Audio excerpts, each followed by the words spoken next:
Comment investir une grosse somme d'argent? Alors, quand je parle d'une grosse somme d'argent, c'est subjectif. Ça dépend typiquement de votre salaire, de vos revenus.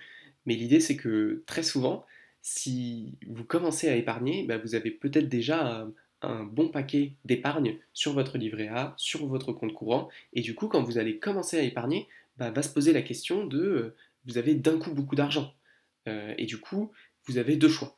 Vous avez le choix d'investir tout d'un coup, c'est-à-dire qu'admettons, vous avez cumulé 10 000 euros sur votre livret A, et là c'est bon, vous êtes décidé, vous savez que c'est la bonne manière de faire, c'est d'ouvrir un PEA, d'acheter un ETF le plus diversifié possible, vous y allez.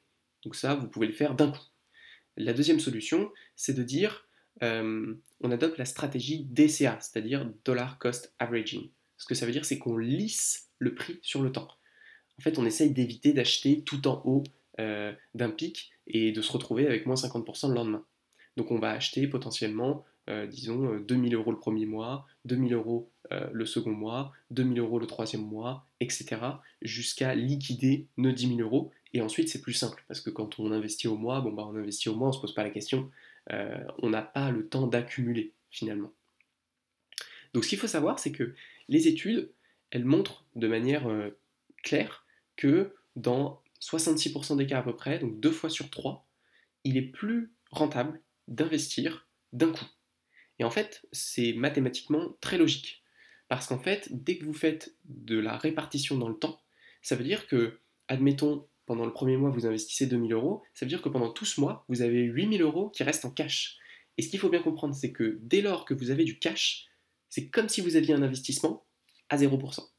Et donc un investissement à 0%, bien évidemment, il diminue votre rentabilité globale. Donc d'un point de vue mathématique, il faut bien comprendre que c'est mieux d'investir tout d'un coup, même si je sais qu'il y a beaucoup de gens qui jurent que par le DCA.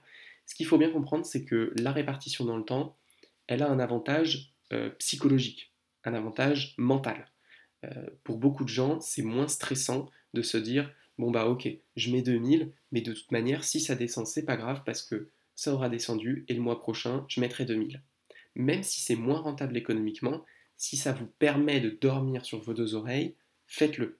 Néanmoins, si vous êtes vraiment à la recherche d'une maximisation du profit et que vous êtes capable d'ignorer finalement les cours, ce que je vous conseille et ce que vous conseillent les études empiriques, c'est d'investir tout d'un coup. Et bien évidemment, on n'y touche pas, quoi qu'il arrive.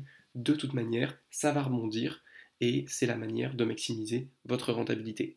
N'hésitez pas à me dire comment vous faites, si de votre côté, quand vous avez une grosse somme d'argent, vous investissez tout d'un coup, ou si vous répartissez, et sur combien de semaines, combien d'années, combien de mois.